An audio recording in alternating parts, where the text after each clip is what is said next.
ایک حدیث پاک ہے، نبی کریم علیہ السلام نے فرمایا اگر اللہ کچھ لوگوں کو دولت دے دے تو وہ سرکش ہو جائے۔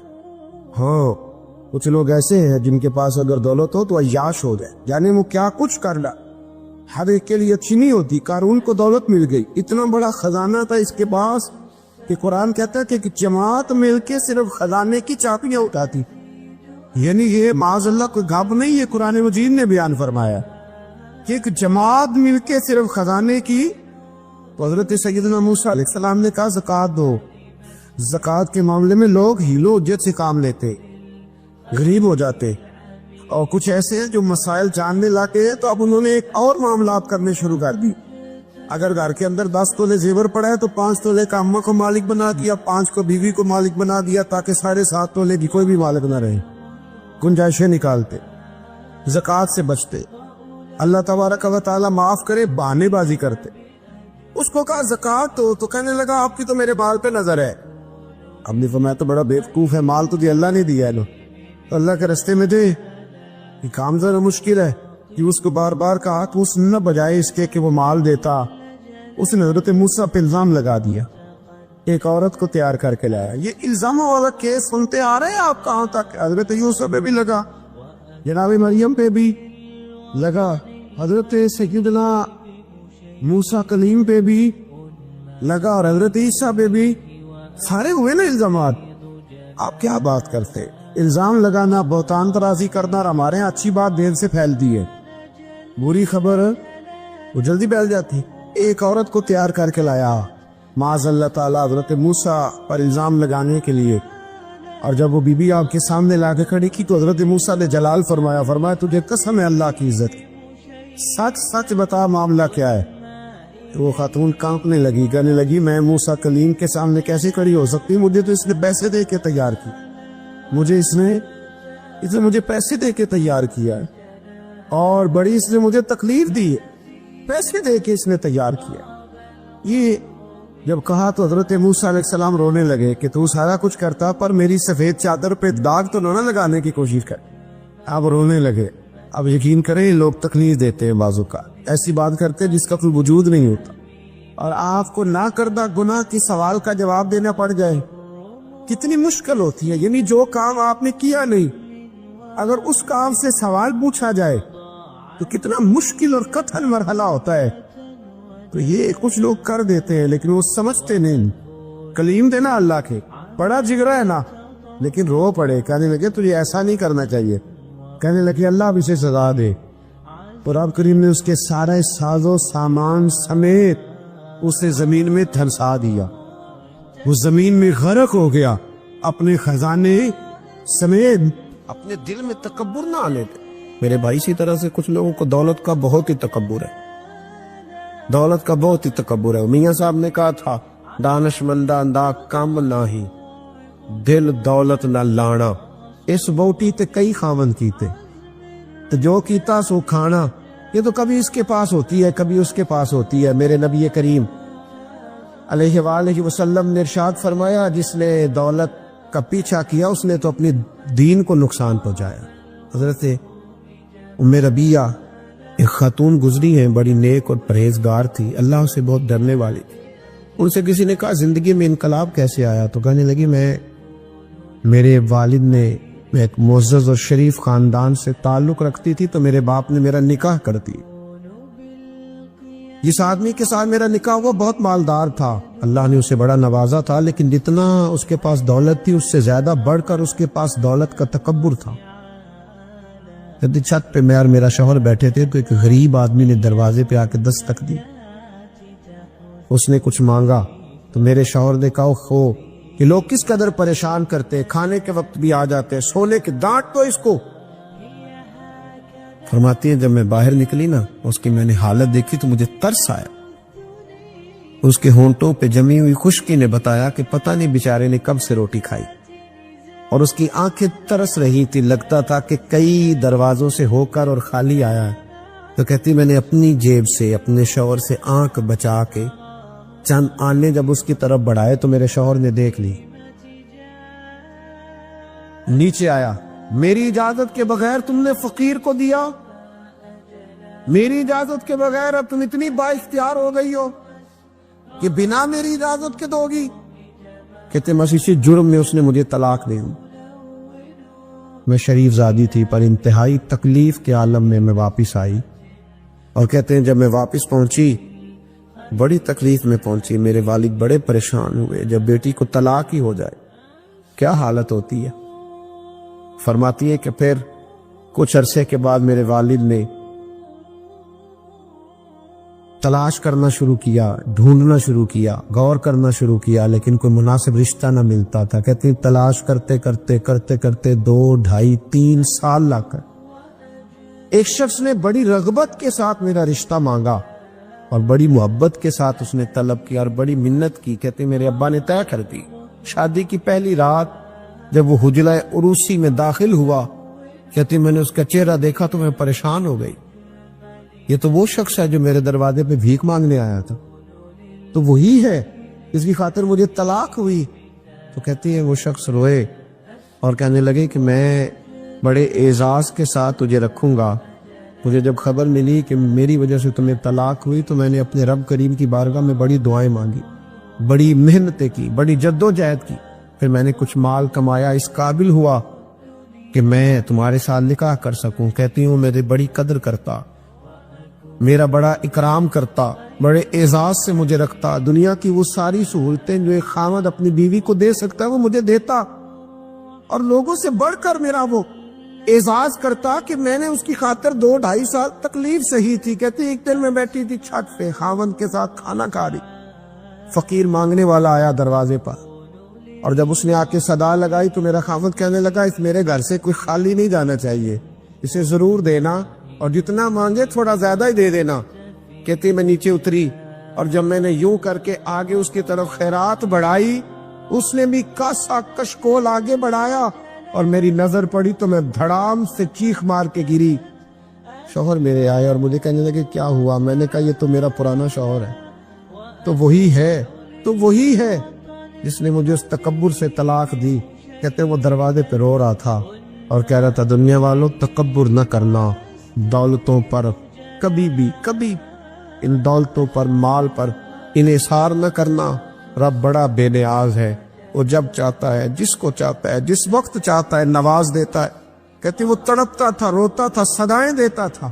میرے بھائی تو کچھ لوگوں کا شوق ہوتا، بادشاہ کو، سلطان یا عرب کے کچھ حصوں کا بادشاہ تھا، شوق بڑا تھا لوگوں کو کھلانے پلانے کا، بڑا شوقین تھا، بڑا بانٹتا تھا، اور کئی دفعہ معاذ اللہ اس پر فخر بھی کرتا تھا جو نہیں کر، تکبر سے بھی کہتا تھا بڑی جائیدادیں آؤ جس میں لینا ہے، تکبر بھی کرتا تھا معاذ اللہ جو نہیں کرنا چاہیے۔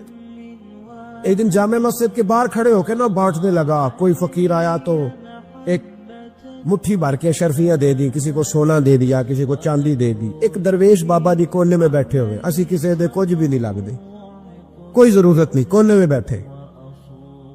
آپ یقین کریں، آپ تھوڑا سا رخ ادھر کریں دنیا پیچھے پیچھے ہو جاتی ہے، اگر آپ پیچھے بھاگیں گے تو آگے دوڑ کے بھاگے۔ یہ مزاج ہے قوم کا، کسی کا حال پوچھ لے وہ بگڑ جاتا ہے، کہتا ہے مجھ سے کوئی کام ہوگا تبھی تو پوچھا ہے، اور آپ چپ کر جائے، خاموش ہو جائے، یہ بھی بڑی مصیبت ہے کہ پیار کر لے تو اس کا بھی نقصان دیکھنے میں آتا ہے۔ کہتے ہیں پتہ نہیں میرے اندر کیا لالچ ہے، کیا خوبی ہے جس وجہ سے مجھ سے اتنی محبت ہو رہی۔ وہ باپا جی کونے میں توجہ ہی نہیں کی، جب توجہ نہ کی تو سلطان کی توجہ خود بخود ہو گئی۔ سلطان جایا کہنے لگے بابا کوئی قابل توجہ آدمی ہے، سب لوگ لائنوں میں لگے ہوئے بھاگ رہے ہیں، بادشاہ آیا ہے، یہاں تو شادی پہ کھانا کھل جائے تو بڑے بڑے امیروں کا پتہ چل جاتا ہے کہ بننے کیا لگا ہے۔ کہتے پتہ نہیں دوبارہ چھوٹے گوشت کی ٹرے آئے گی کہ نہیں آئے گی، اور اتنا سارا رکھ لیتے کہ الامان والحفیظ، بڑے بڑے امیروں کے پول کھل جاتے ہیں، پتہ چلتا ہے کتنے تگڑے امیر ہیں۔ تو جب اس نے کہا شرفیاں، سونے، ہیرے، جواہرات تو جو نہیں تھے فقیر وہ بھی لائنوں میں لگ گئے، لیکن وہ فقیر پھٹے پرانے کپڑے، سانو تخت ہزارے دی لوڑ کیے، نالے کی لگے شہر ببول دے نال، اسی اپنی بال کے سیکنے، سانو کی لگے کسی اور دے نال۔ اور اقبال نے اس کی تشریح کی، اقبال کہنے لگے ہوا گو تند و تیز ہے لیکن چراغ اپنا جلا رہا ہے۔ ہوا گو تند و تیز ہے، تیز ہوا میں چراغ نہیں جلتے، ہوا گو تند و تیز ہے لیکن چراغ اپنا جلا رہا ہے۔ وہ مرد درویش حق نے جس کو عطا کیے ہیں انداز خوش روانہ، فرماتے ہیں جسے اللہ نے بے نیازی دے دی، لالچ سے دور کر لیا، وہ کسی کی پرواہ وہ اپنا چراغ جلاتا ہے، اپنی مٹی پہ چلنے کا سلیقہ سیکھو. سنگ مرمر پہ چلو گے تو پھسل جاؤ گے. وہ بابا بیٹھا ہے تو بادشاہ کہنے لگا اسے بھی بلاؤ. بابے کو بلایا، کہنے لگا تجھے کچھ نہیں چاہیے؟ بابا کہنے لگا چاہیے تو بڑا کچھ، پر تجھ سے نہیں چاہیے. کہا کس سے چاہیے؟ فرمایا اس سے چاہیے جو دے کے حساب نہیں پوچھتا، بغیر حساب دیتا ہے، اس سے چاہیے. کہنے لگا نہیں، دروازہ کھلا ہے، تو بھی لے لے. بابا کہنے لگا میں لے تو لوں پر تو دے کچھ نہیں نہ سکتا. بادشاہ کو غصہ آیا، اکڑ تھی، تکبر تھا. کہنے لگا تو کیوں نہیں میں دے سکتا، تو سوال کر. تو بابے نے ساتھ والے فقیر سے لکڑی کا کالا پیالہ پکڑا. ہوتے ہیں نا فقیروں کے پاس لکڑی کا کالا پیالہ، تو کہا لو دے دو کچھ. اس نے فوری طور پر سونے کی اشرفیاں مٹھی بھری اور لکڑی کے پیالے میں ڈالی. اب جب پیالے میں ڈالی تو کڑ کڑ کی آواز تو آئی، پر پتہ نہیں وہ کدھر گئی ساری اشرفیاں. دوسری مٹھی ڈالی تو پھر کڑ کڑ کی آواز آئی، پر اشرفیاں کدھر گئیں کوئی پتہ نہیں چلا. تیسری، چوتھی، پانچویں، بابے کا پیالہ خالی کا خالی. 2 دفعہ بھی، 4 دفعہ بھی. یہ بادشاہ لوگ ضدی ہوتے ہیں، مولتے نہیں جلدی، کیونکہ کسی نے بتا دیا ہوتا ہے نا سارا کچھ تم ہی ہو، اڑ جاتے. ہاں جو جس منصب پہ بھی بادشاہ ہوتا ہے اڑ جاتا ہے. اس نے کہا میں بھی ضدی ہوں، پیالہ بھر کے چھوڑنا ہے. ایک بوری منگا لی، دوسری منگا لی، تیسری منگا لی. بابا خوش ہے، مطمئن ہے، چلو ڈالو، تم نے کہا تھا ملیں گی. اب وہ مٹھی ڈالتا، کبھی اشرفیاں، کبھی ہیرے، کبھی چاندی، پر پتہ نہیں کدھر جاتی. بالآخر آہستہ آہستہ بیک ہونے لگ گیا. وزیر کہنے لگا بادشاہ پیچھے سے بوریاں ختم ہو گئی ہیں، اب نئی منگانے لگیں گی، پیچھے کوئی چیز بھی نہیں، ختم ہو گیا سارا کچھ. انسان کسی کو کیا دے سکتا ہے؟ کیا ہاں وہ انسان بڑا نوازتے ہیں جن کے پاس خزانے بھی اللہ کے دیے ہوئے ہوتے ہیں، وہ نوازتے لوگوں، وہ نوازتے. کہا تو کیا دے سکتا ہے؟ بادشاہ جب تنگ آ گیا نا بادشاہ، تو گھوڑے سے نیچے اتر آیا اور بابے کے پیروں میں بیٹھ کے کہنے لگا بابا یہ پیالہ ہے کس بلا کا نام؟ نیچے کون سا کنواں ہے کہ جو کنواں جو نیچے گراتا ہی جاتا ہے اور جو بھرتا ہی نہیں ہے؟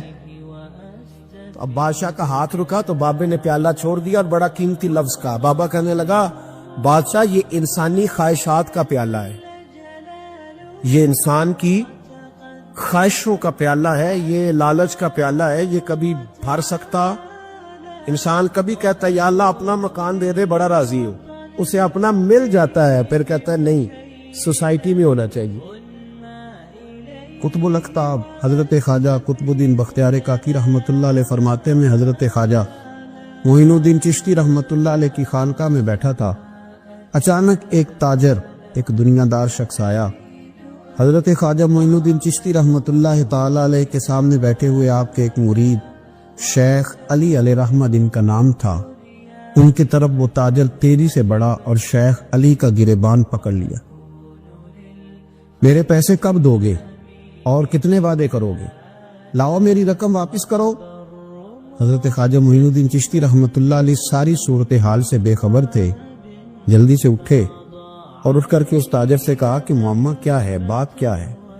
کہ حضور بہت عرصے تھے آپ کے اس مرید شیخ علی نے میری رقم دینی ہے اور واپس نہیں کرتا.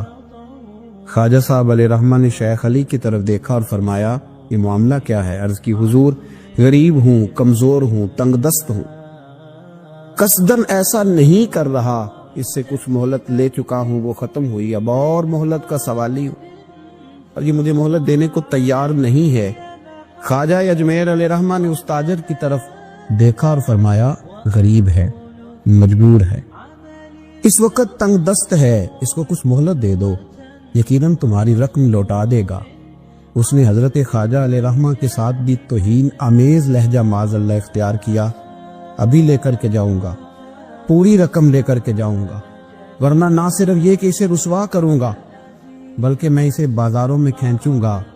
خواجہ قطب علیہ رحمہ فرماتے ہیں جتنے لوگ وہاں بیٹھے تھے ان سب کی طرف جب شیخ علی دیکھتے تو کمزور پڑتے، روتے.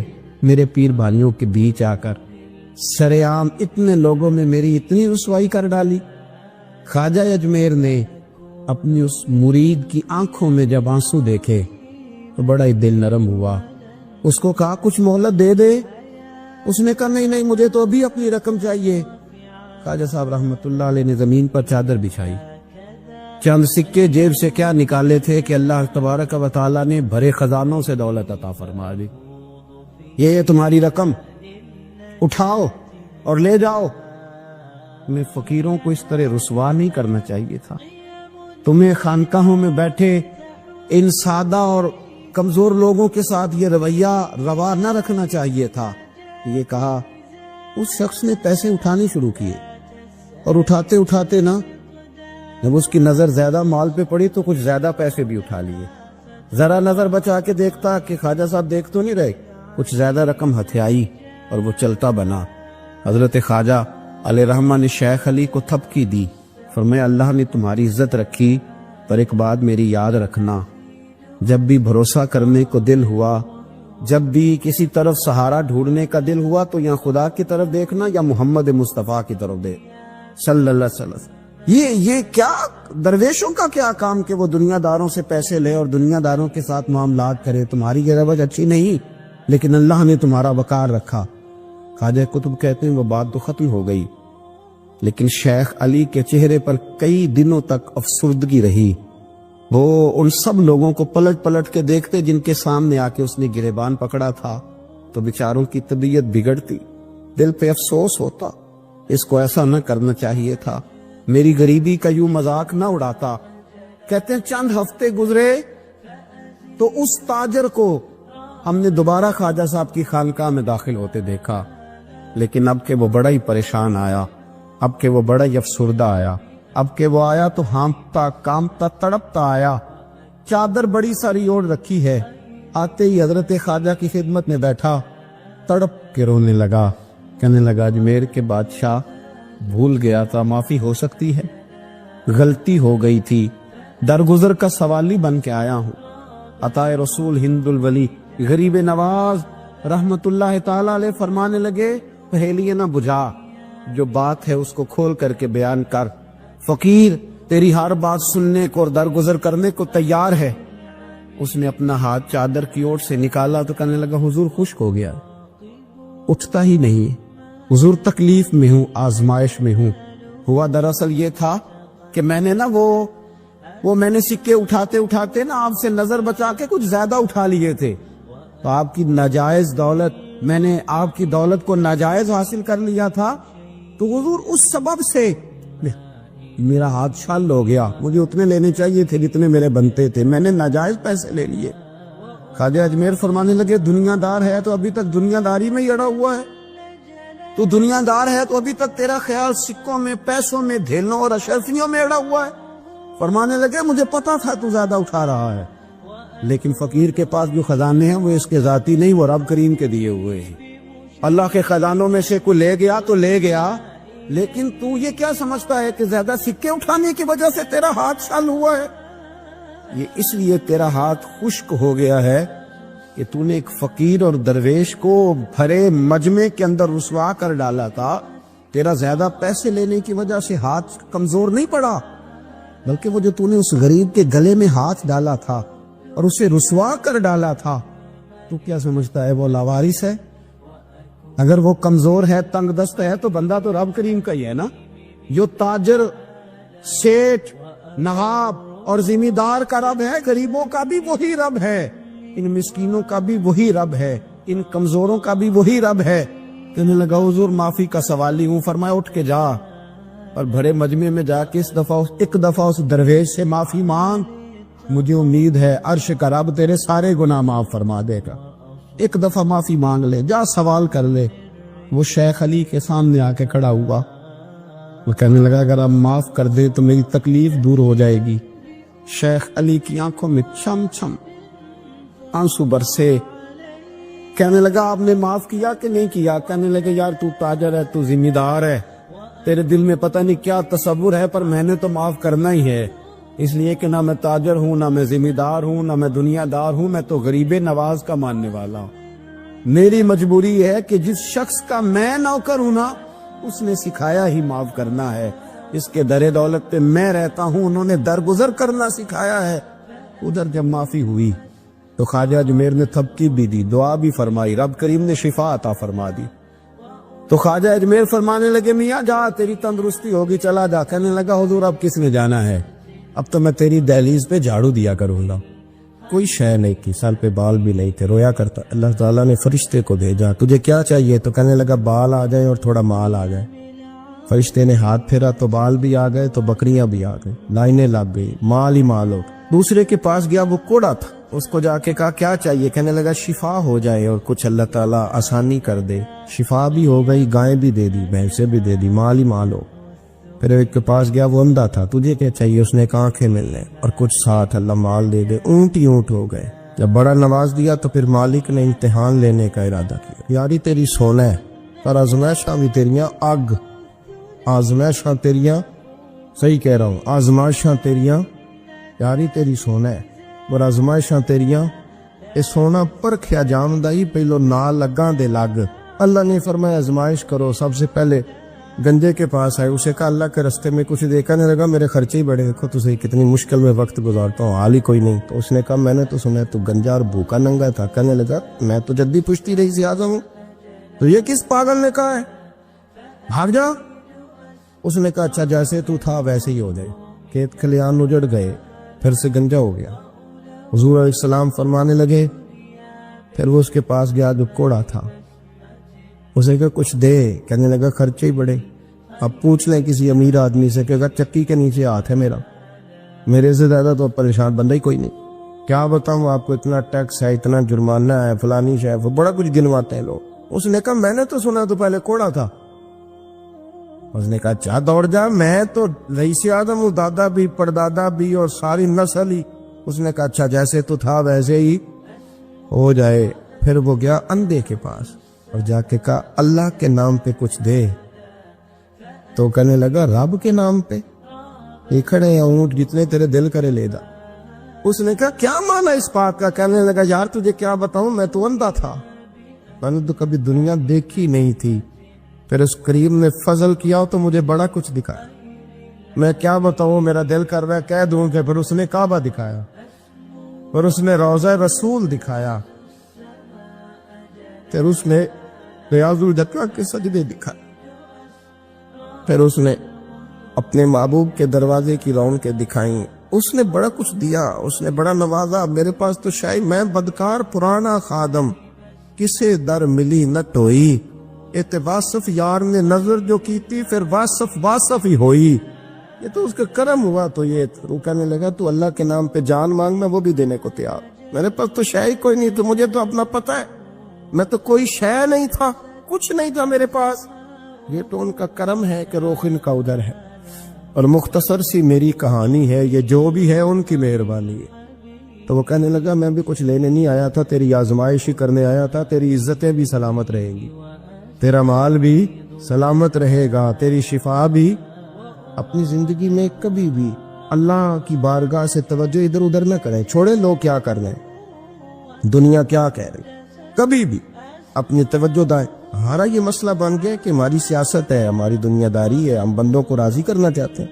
ہم دیکھتے ہیں کون کس طرح, اور آپ یقین کریں آپ تھک جائیں گے, بندے راضی نہیں ہوں گے, وہ نہیں راضی ہوتے. آپ ان کو منا کے لائیں گے تو ادھر والے نکل جائیں گے, ادھر کو منائیں گے تو ادھر والے نکل جائیں گے.